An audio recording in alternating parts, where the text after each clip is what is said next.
Hi, everybody. Welcome to Literature Out Loud. I'm so glad you're here, and I'm so glad you were patient and waited because I was making Christmas cookies. Look at that. And delicious. And I still have my apron on. But I want to tell you, we've got this great Christmas program today featuring the work of Robertson Davies and read by two of the best readers I've ever heard in my life, Mo LeMay and Max Middleton. There they are. And I'm going to read you a little intro telling you a little bit about Robertson Davies if you're not lucky enough to know about him already, because this is somebody you should know. Listen to this. Robertson Davies was born and raised in Ontario and was educated at a variety of schools, including Upper Canada College, Queen's University, and Balliol College, Oxford. He had three successive careers as an actor with the Old Vic Company in England, as publisher of the Peterborough Examiner, and as university professor and first master of Massey College at the University of Toronto, from which he retired in 1981 with the title of Master Emeritus. I'm going to skip down, and then I'm going to say what he said.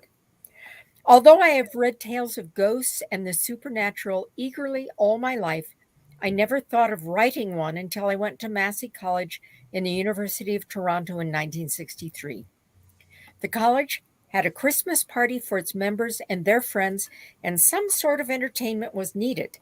There were lots of gifted people to call on, poets and musicians, but I was expected to make a contribution, and I decided on a ghost story, the one which appears first in this book. For the 18 years I was at the college, a story was called for every Christmas, and here they are, gathered together in the hope that other enthusiasts for this sort of tale will enjoy them. And this is from his collection called High Spirits, with all of the wonderful things he wrote for a Christmas occasion at this Canadian college that he taught at for all those years, which was closely affiliated with all the great, fine English universities. And that'll make more sense to you as you hear it. So, with that said, I don't want to take up more time. Two of my favorite readers in the world are here. Mo, would you lead us off? And then we will pick up again with Max, and Sean will bring you in as needed. Thank you so much. Come on, let's go.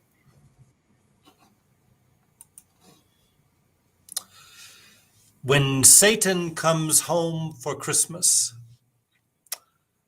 One of the fellows of this college, a distinguished scholar whose name is familiar to all of you, said to me a few weeks ago, "Well, I suppose we are going to have another of your ghost stories at the Gaudy." My ear is sensitive, and it seemed to me that his remark contained less of eager inquiry than of resigned acceptance. I asked him at once what it was he disliked about my ghost stories.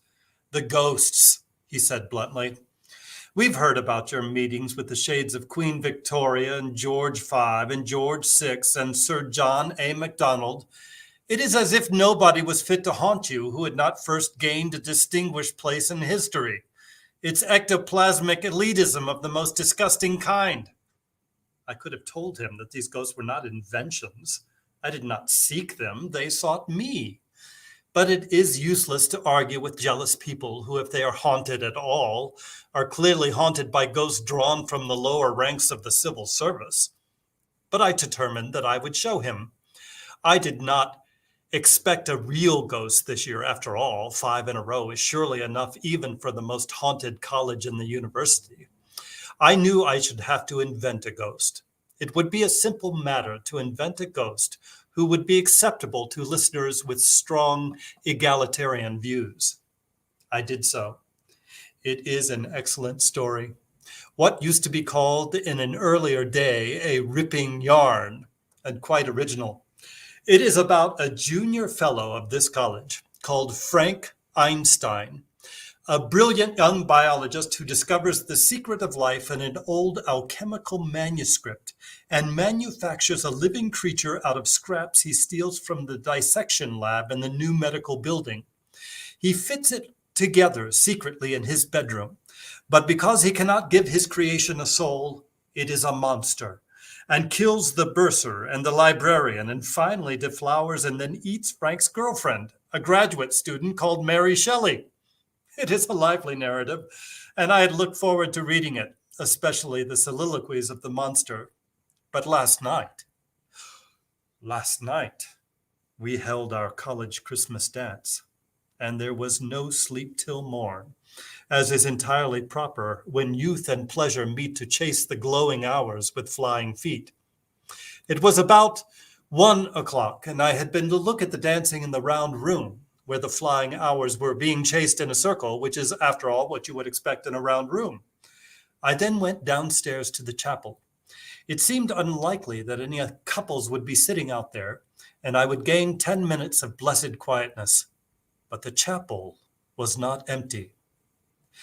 The man who was standing at the altar, gazing so intently at the reredos, was not odd in any way, and yet I felt at once that he was extraordinary in every way.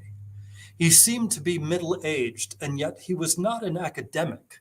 You can always date an academic by the cut of his dress suit, which he buys before he's 30 and uses very sparingly for the next 45 years.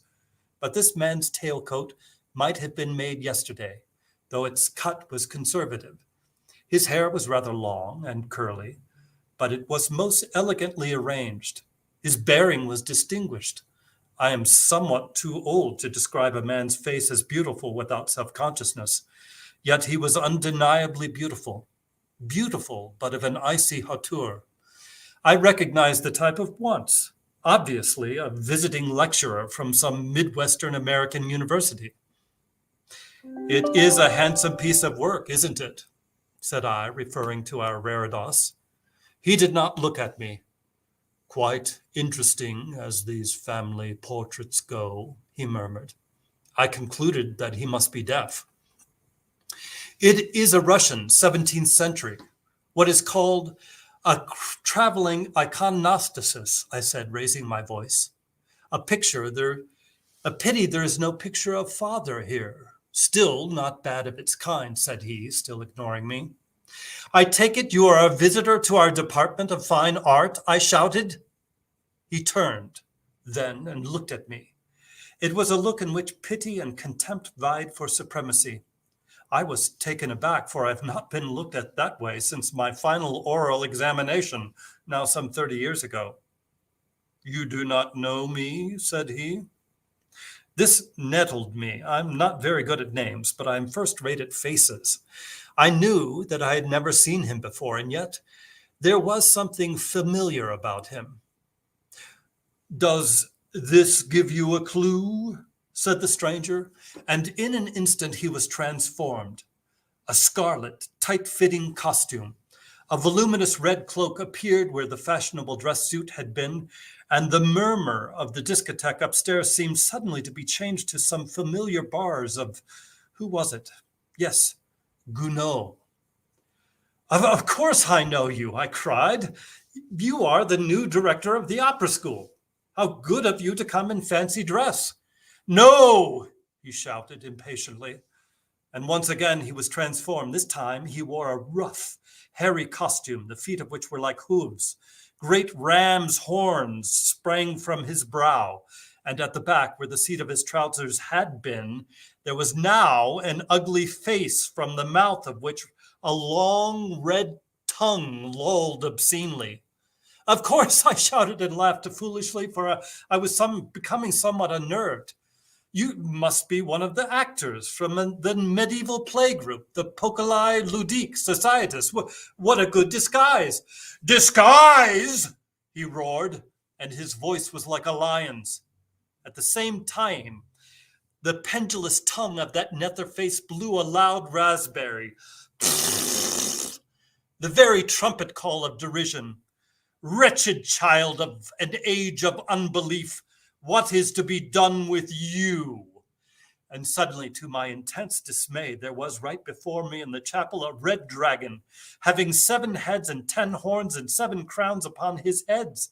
The noises made by these 7 heads were very hard on the nerves, and the delicate scent of the beautiful man's cologne had given place to a stench of brimstone that made me gasp. I leapt backward, tumbled over a chair, and crashed to the ground. "Oh, the devil!" I exclaimed. And suddenly, the dragon was gone, and the beautiful man stood before me. "Well, you've got it at last," said he, and helped me to rise. I did not stay on my feet for an instant. I know when I am outclassed, I dropped immediately to my knees. "Great Lord," I said, and as my voice did not seem to be trembling enough, naturally, I added a shade more tremolo to it by art. "Great Lord, what is your will?" "My will is that you stand up and forget all that medieval mummery," said the devil, for now it was plain as he could be who the visitor was. "You wretched mortals insist on treating me as if I had not moved forward since the 16th century. But living outside time as I do, I am always thoroughly up to date." "All right," said I, getting to my feet. "What can I do for you? An excellent supper is being served in the upper library. If you would fancy a damned soul or two, I can easily give you a college list with helpful markings in the margin." "Oh, dear, dear, dear," said he. "What a cheap devil you must think of me.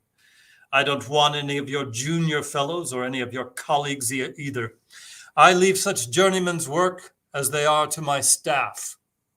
A thought of really horrible dimension, of blasting vanity swept through me. Trying to keep my pride out of my voice, I whispered, "Then have you come for me?" The devil laughed. It was a silvery snicker, if you can imagine such a thing, and poked me playfully in the ribs. "Get along with you and stop fishing for compliments," said he. It was that poke in the ribs that reassured me.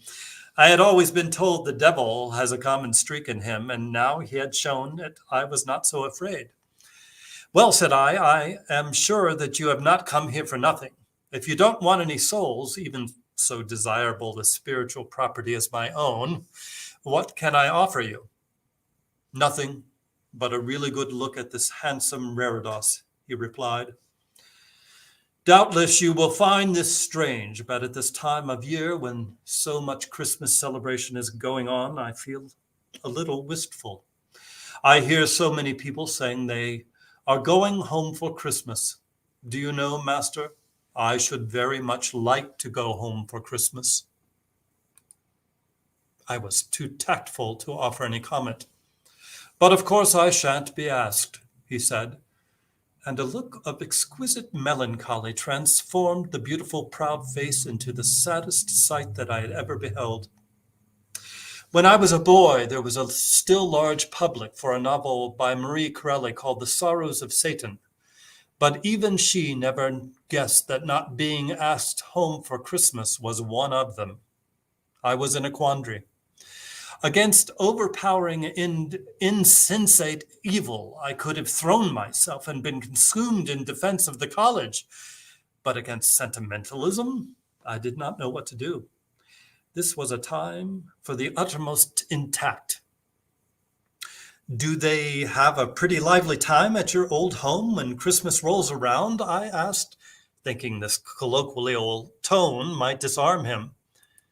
"I can't say," he replied. "As I told you, I've never been asked back since my difference of opinion with my father, such a long time ago. Christmas didn't begin until eons after that."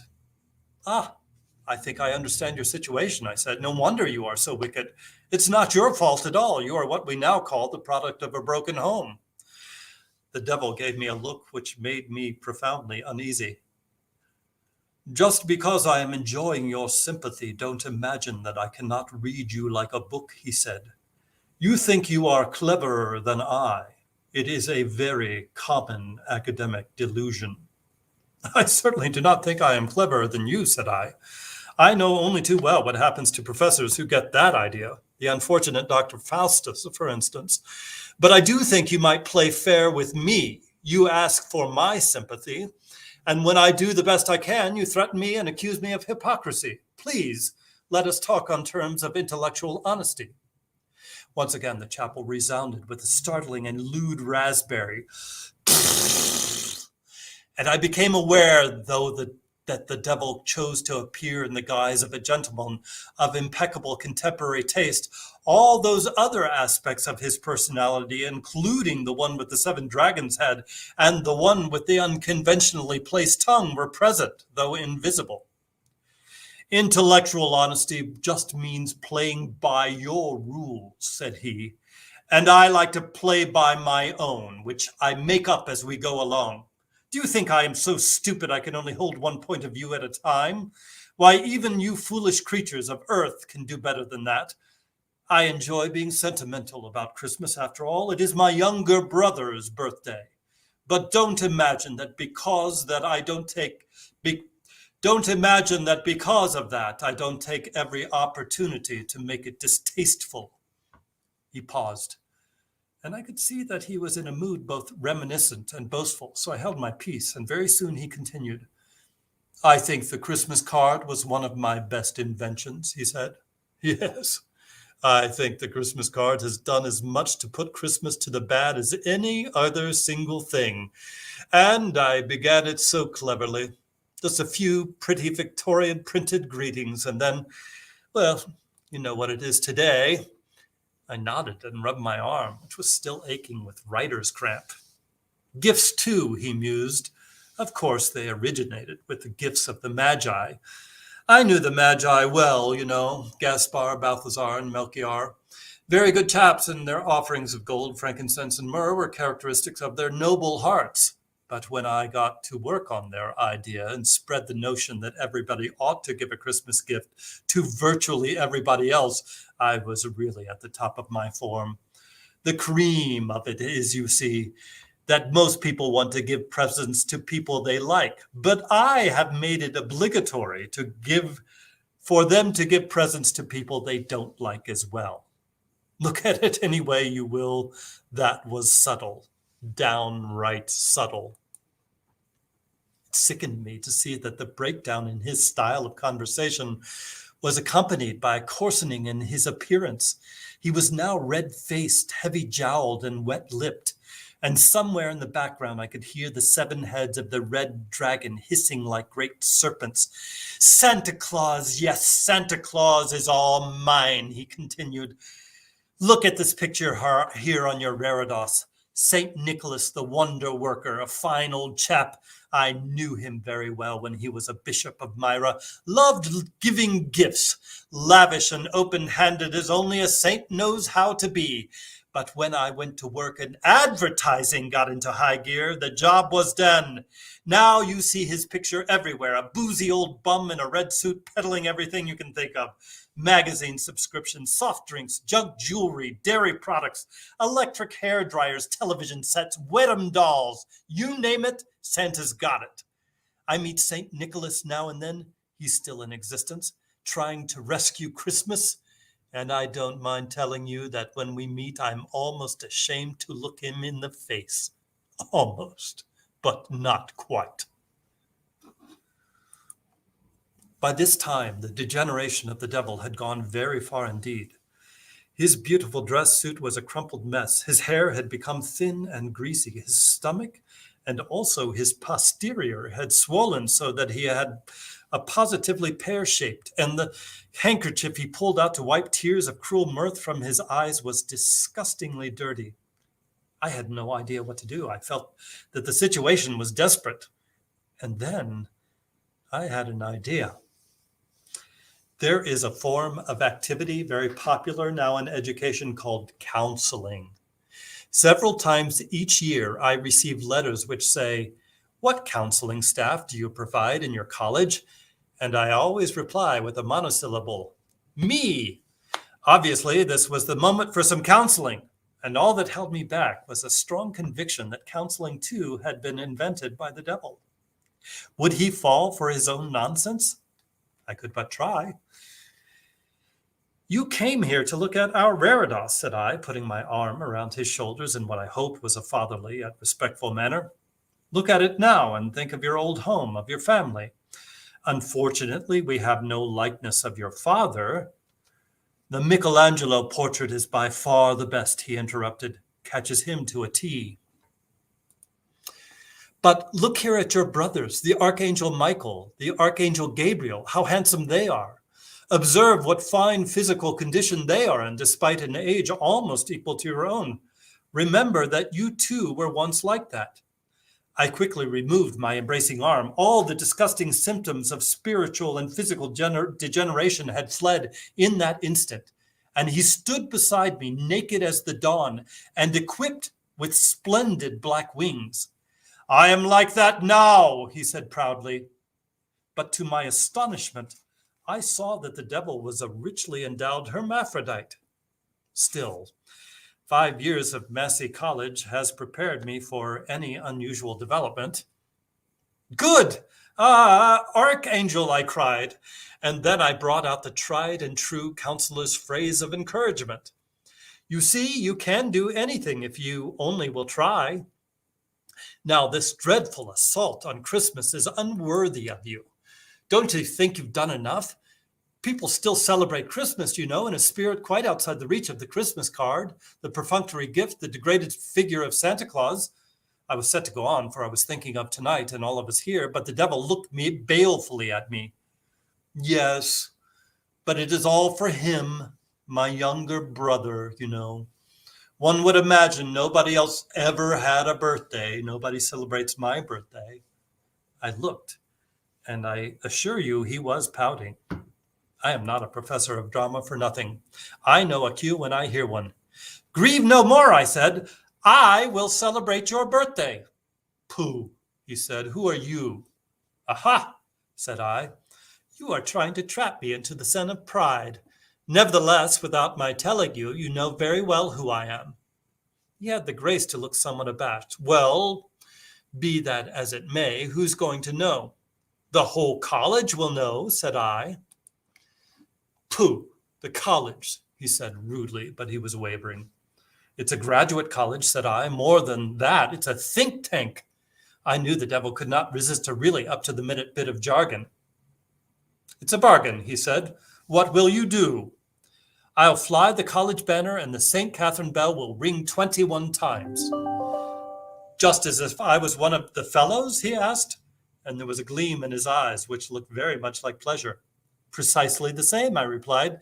Now, what is the date? He hesitated, but only for a moment. Do you know, I've never told a soul. And he whispered the date into my ear. His breath made my ear disagreeably hot, but today I notice I hear better with it than the other. Everybody says the devil has a vulgar streak, but they are the very same people who will say on other occasions that he is a gentleman. This was the side of his character he chose to show now. You really are most considerate, he continued, and I should like to make some suitable return. What would you like? Don't restrict your ambitions, please. Not a word would I say, and almost at once the devil laughed again, that silvery laugh I had heard before. Of course, I quite understand you are thinking of Faust, but he only gave me a rather shop-worn soul. You have given me something nobody ever offered me before, the most cherished privilege of a fellow of Massey College. But come, if you won't have anything for yourself, will you accept something for the college? What about a handsome endowment? Academics always want money. Name your figure. But the devil had underestimated me. I know what makes colleges, and it isn't money, delightful though money is. This time, it was my eyes that were fixed on the reredos. At the extreme of the third row of pictures is one that very few people recognize. It is a symbol so extraordinary, so deep in significance and broad in application that even Professor Marshall McLuhan has not been able to explode it. It is the Santa Sophia, the ultimate wisdom. The devil knew what I was looking at. I'll say this for you, said he. You know how to ask. It is for the college, after all, I replied. He sighed. Very well, said he, but you must understand that I have only half that commodity you ask for, ultimate wisdom, in my possession. You shall have it for the college, and it is a considerable gift. When you'll get the other half, I can't say. I can, I replied. I shall expect it promptly the very first time you go home for Christmas. He laughed for the last time, folded his splendid wings, and disappeared. I made my way reflectively toward my study to make a note of yet one more day when, perhaps until the end of time, we shall display our banner and ring 21 strokes of the Catherine bell. Once again, under circumstances I could not have foreseen or prevented, the college has been visited by not precisely a ghost, for he was plainly of an order of being vastly more energetic and powerful than our own, but by a spirit of the highest distinction. I sighed for the egalitarians who would confine us to ghosts drawn from the petit bourgeois. The dance, I observed, was over, and our Christmas celebrations were well begun. The end.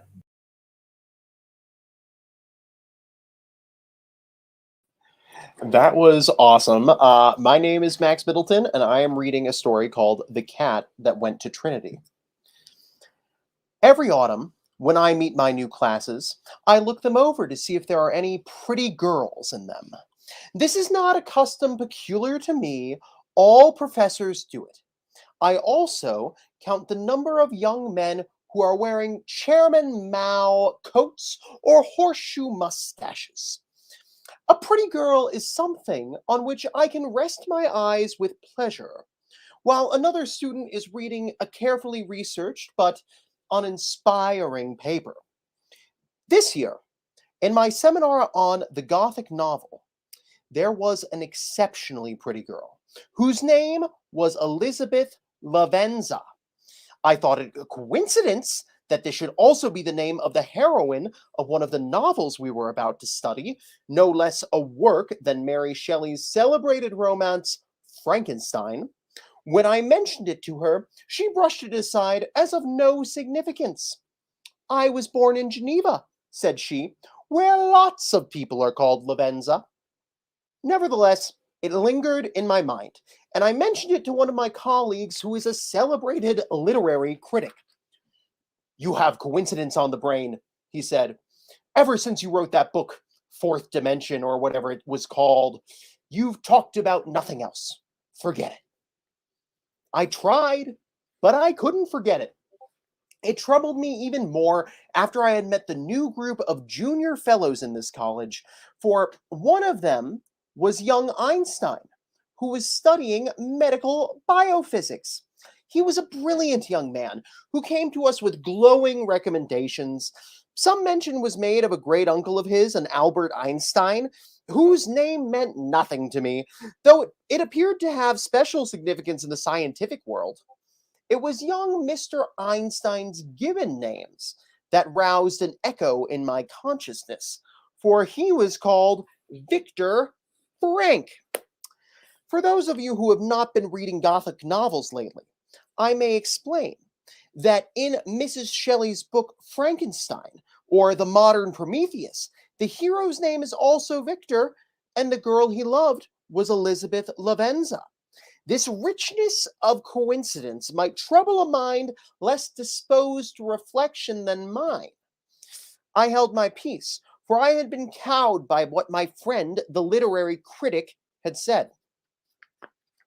But I was dogged by apprehension, for I know the disposition of the atmosphere of Massey College to constellate extraordinary elements. Thus, cowed and dogged, I kept my eyes open for what might happen.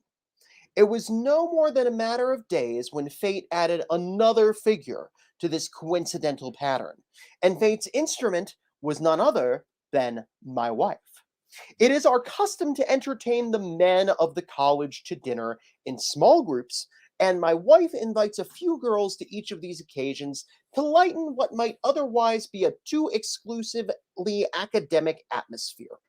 The night that Frank Einstein appeared in our drawing room, he maintained his usual reserved, not to say morose demeanor, until Elizabeth Lavenza entered the room. Their meeting was, in one sense, a melodramatic cliche.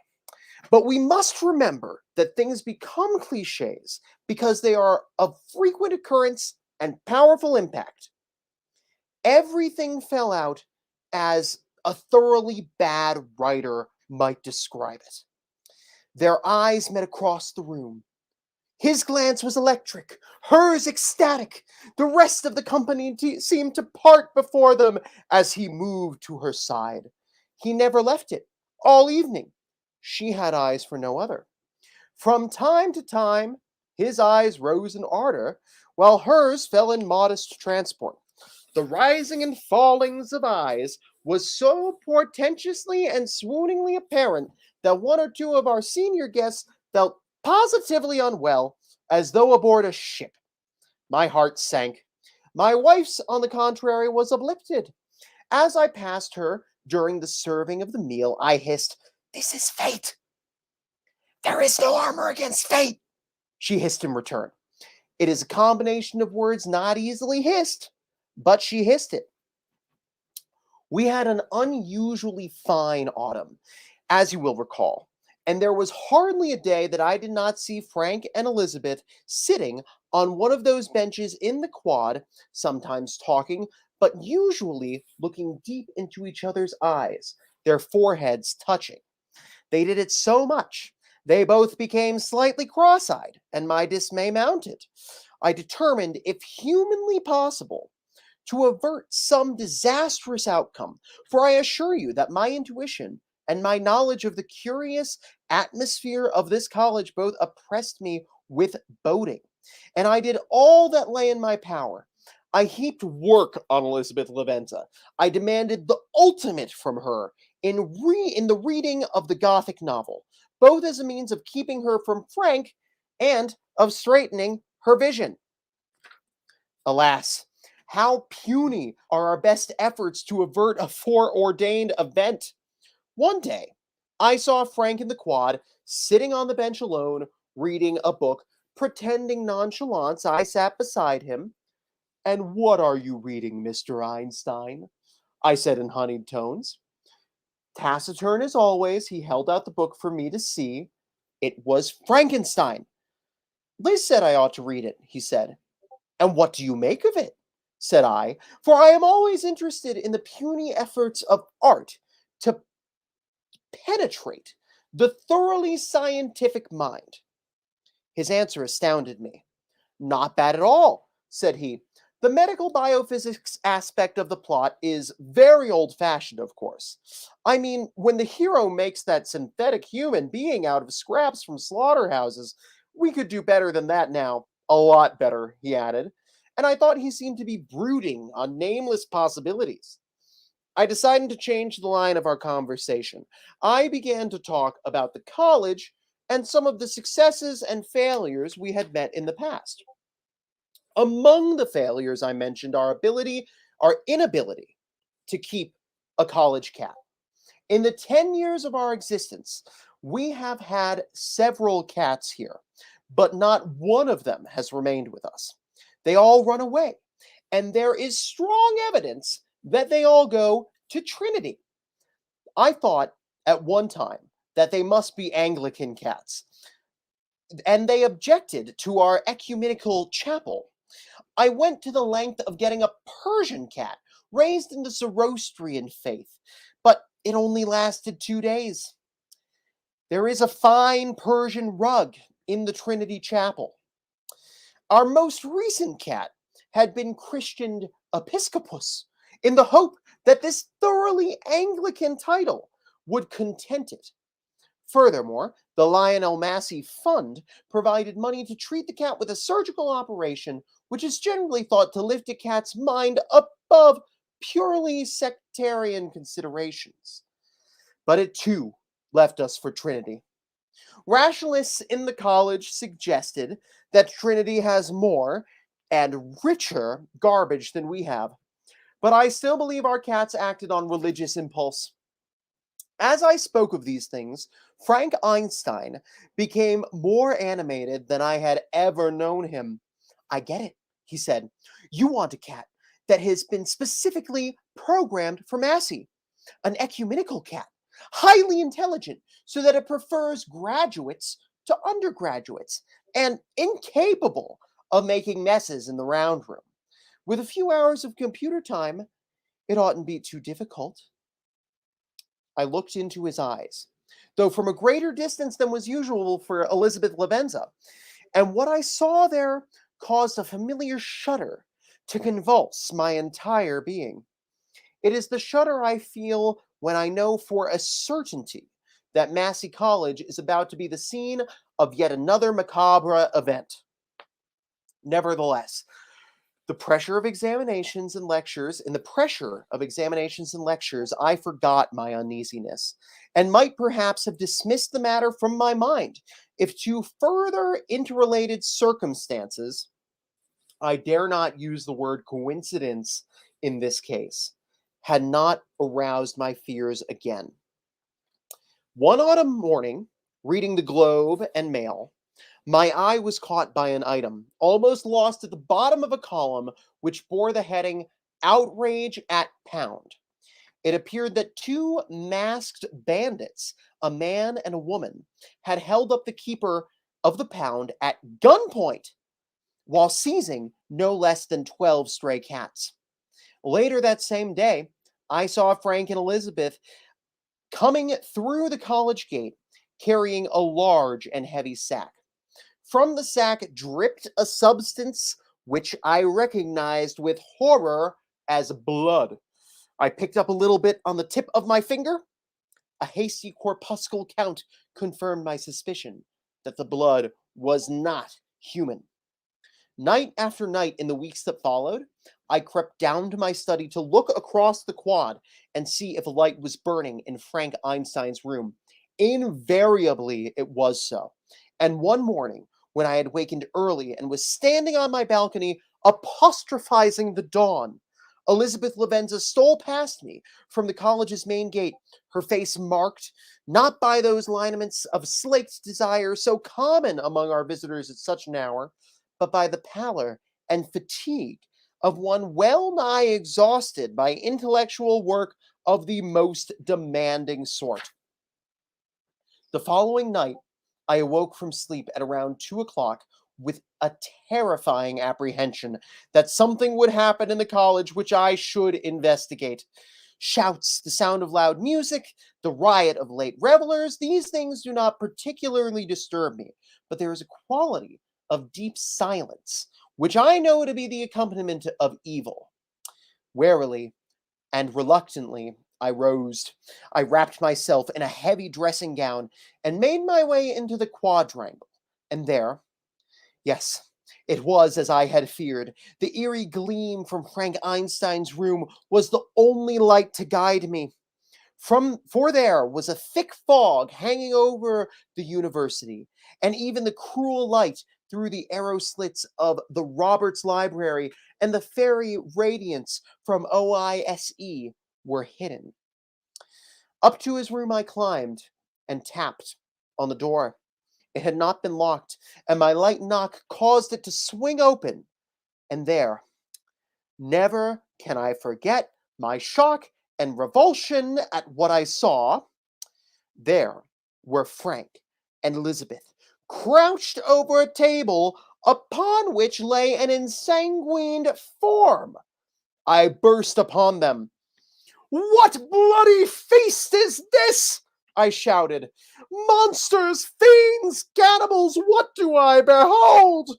"Shh," said Elizabeth. "Frank's busy." "I'm making your cat," said Frank. "Cat!"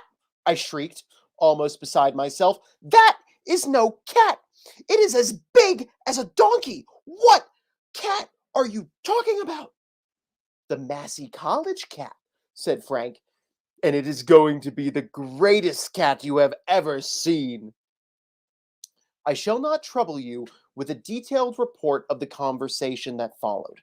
What emerged was this. Frank, beneath that uncommunicative exterior of a scientist, had a kindly heart, and he had been touched by the unlucky history of Massey College and its cats. "What you said was," said he to me, "that the college never seemed to get the right cat. To you, with your simple, emotional, literary approach to the problem, this was an insuperable difficulty. To my finely organized biophysical sensibility, it was simply a matter of discovering what kind of cat was wanted and producing it, not by the outmoded method of selective breeding, but by the direct creation of the ideal college cat, or ICC, as I came to think of it. Do you remember that when you talked to me about it, I was reading that crazy book Liz was studying with you about the fellow who made a man? Do you remember what he said? Whence did the principle of life proceed? It was a bold question, and yet one which has ever been considered a mystery. Yet, with how many things are we upon the brink of becoming acquainted, if cowardice or carelessness did not restrain our inquiries? That was written in 1818. Since then, the principles of life has become quite well known, but most scientists are afraid to work on the knowledge they have. You remember that the fellow in the book decided to make a man of ordinary, but he found the work too fiddly if he made a man of ordinary size. So he decided to make a giant. Me too. A cat of ordinary size is a nuisance. So I decided to multiply the dimensions by 12. And like the fellow in the book, I got my materials and went to work. Here is your cat. About 3/4 finished. The fatal weakness, the tragic flaw in my character, is foolish good nature, and that, combined with a uniformed but lively scientific curiosity, led me into what was, I now perceive, a terrible mistake. I was so interested in what Frank was doing that I allowed him to go ahead, and instead of sleeping at nights, I crept up to his room where Frank and Elizabeth allowed me, after I had given my promise not to interfere or touch anything, to sit in a corner and watch them. Those weeks were perhaps the most intensely lived that I have ever known. Beneath my eyes, the ICC grew and took form. By day, the carcass was kept in a freezer at Rockdale, where Elizabeth had a room. Each night, Frank warmed it up and set to work. The ICC had many novel features which distinguished it from ordinary domestic cats. Not only was it as big as 12 ordinary cats, it had 12 times the musculature. Frank said proudly that when it was finished, it would be able to jump right over the college buildings. Another of its beauties was that it possessed a novel means of elimination. The trouble with all cats is that they seem to be housebroken, but in moments of stress or laziness, they relapse into an intolerable bohemianism, which creates problems for the cleaning staff. In a 12-power cat, this could be a serious defect. But Frank's cat was made with a small shovel on the end of its tail, with which it could once a week remove its own ashes and deposit them behind the college, in the parking space owned by the varsity, where it was assumed they would never be noticed. I must hasten to add that the cat was made to sustain itself on a diet of waste paper, of which we had plenty, and that what it produced in the manner I have described was not unlike confetti. But the special beauty of the ICC was that it could talk.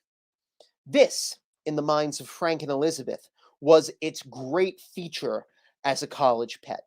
Instead of meowing monotonously when stroked, it would be able to enter into conversation with the college men.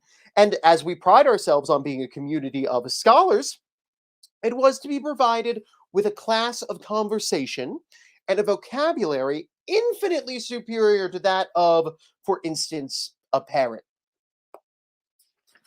This was Elizabeth's special care, and because she was by this time deep in my course on the Gothic novel, she decided, as a compliment to me, to so program the cat that it would speak in the language appropriate to that genre of literature.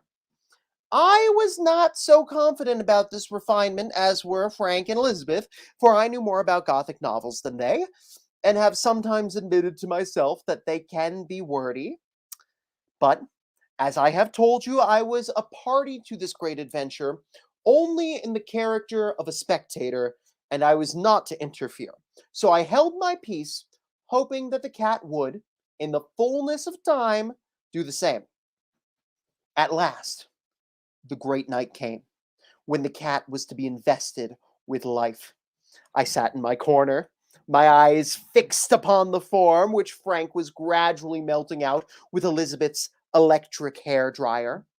It was a sight to strike awe into the boldest heart. I never dared to make my doubts about the great experiment known to Frank and Elizabeth, but I may tell you that my misgivings were many and acute. I am a creature of my time, in that I fully understand that persons of merely aesthetic bias and training like myself should be silent in the presence of men of science, who know best about everything. But it was plain to me that the ICC was hideous. Not only was it the size of 12 cats, but the skins of 12 cats had been made to serve as its outer envelope. 4 of these cats had been black, 4 were white, and 4 were of a marmalade color. Frank, who liked things to be orderly, had arranged them so that the cat was piebald in mathematically exact squares. Because no ordinary cat's eyes would fit into the huge skull, the eyes of a goat had been obtained. I dared not ask how. And as everyone knows, a goat's eyes are flat and have an uncanny and oblong pupil. The teeth had been secured at a bargain rate from a denturist, and as I looked at them, I knew why dentists say that these people must be kept in check. The tail, with the shovel at the end of it, was disagreeably naked. Its whiskers were like knitting needles. Indeed, the whole appearance of the cat was monstrous and diabolical. In the most exact sense of the words, it was the damnedest thing you ever saw. But Frank had a mind above appearances, and to Elizabeth, so beautiful herself, whatever Frank did was right. The moment had arrived when this marvel of science was to be set going. I know that Frank was entirely scientific, but to my old-fashioned eye, he looked like an alchemist, as, with his dressing gown floating around him, he began to read formulae out of a notebook, and Elizabeth worked switches and levers at his command. Suddenly, there was a flash of lightning, and it seemed to me, and I knew Suddenly there was a flash of lightning, and it seemed to me, and I knew that we had launched the ICC upon its great adventure. "Come here and look," said Frank. I crept forward, half afraid, yet half elated that I should be witness to such a triumph of medical biophysics. I leaned over the frightful creature, restraining my revulsion. Slowly, dreamily, the goat's eyes opened and focused upon me. "My creator!" screamed the cat in a very loud voice that agreed perfectly with the hideousness of its outward person. "A thousand blessings be upon thee! Hallowed be thy name! Thy kingdom come! O rapture, rapture, thus to behold the golden dawn!" With which words, the cat leapt upon an electric lamp and ate the bulb. To say that I recoiled is to trifle with words. I leapt backwards into a chair and cringed against the wall. The cat pursued me, shrieking Gothic praise and endearment. It put out its monstrous tongue and licked my hand. Imagine, if you can, the tongue of a cat, which is 12 cats rolled into one. It was weeks before the skin graft made necessary by this single caress was completed. But I am ahead of my story. "No, no," I cried. "My dear animal, Listen to reason. I am not your creator, not in the least. You owe the precious gift of life to my young friend here. I waved my bleeding hand towards Frank. In their rapture, he and Elizabeth were locked in a close embrace. That did it. Horrid, fiendish jealousy swept through the cat's whole being. All its 12 coats stood on end, the goat's eyes glared with fury, and its shovel tail lashed like that of a tiger. It sprang at Elizabeth, and with a single stroke of its powerful forepaws, flung her to the ground. I am proud to think that in that terrible moment, I remembered what to do. I have always loved circuses, and I know that no trainer of tigers ever approaches his beasts without a chair in his hand. I seized a chair, and in the approved manner drove the monstrous creature into a corner. But what I said was not in tune with my action, or the high drama of the moment. I admit it frankly, my words were inadequate. You mustn't harm Miss Lavenza, I said primly. She is Mr. Einstein's fiancée. But Frank's words, or rather his single word, were even more inadequate than my own. Scat! He shouted, kneeling by the bleeding form of his fainting beloved. Elizabeth was to blame for programming that cat with a vocabulary culled from the Gothic novel. Oh, Frankenstein, it yowled in that tremendous voice. Be not equitable to every other, and trample upon me alone, to whom thy justice and even thy clemency and affection is most due. Remember that I am thy creature. I ought to be thy Adam. Dub me not rather the fallen angel, whom thou drivest hence only because I love, nay, reverence thee. Jealousy of thy love makes me a fiend. Make me happy, and I shall once more be virtuous. There is something about that kind of talk that influences everybody who hears it. I was astonished to hear Frank, who was generally contented with the utilitarian vocabulary of the scientific man, say, Begone! I will not hear you. There can be no community between thee and me. We are enemies. Cursed be the day, abhorred devil, in which you first saw the light. You have left me no power to consider whether I am just to you or not. Begone! Relieve me of the sight of your detested form.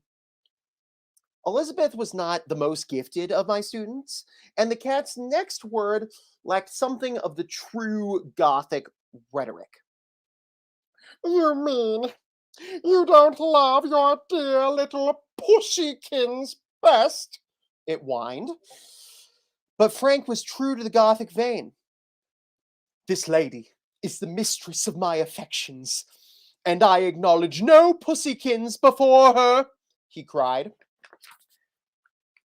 The cat was suddenly a picture of desolation, of rejection, of love denied. Its vocabulary moved back into high gear. Thus I relieve thee, my creator. Thus I take from thee a sight which you abhor. Farewell.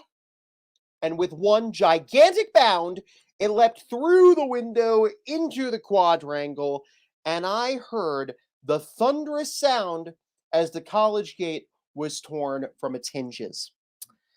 I know where it went, and I felt deeply sorry for Trinity.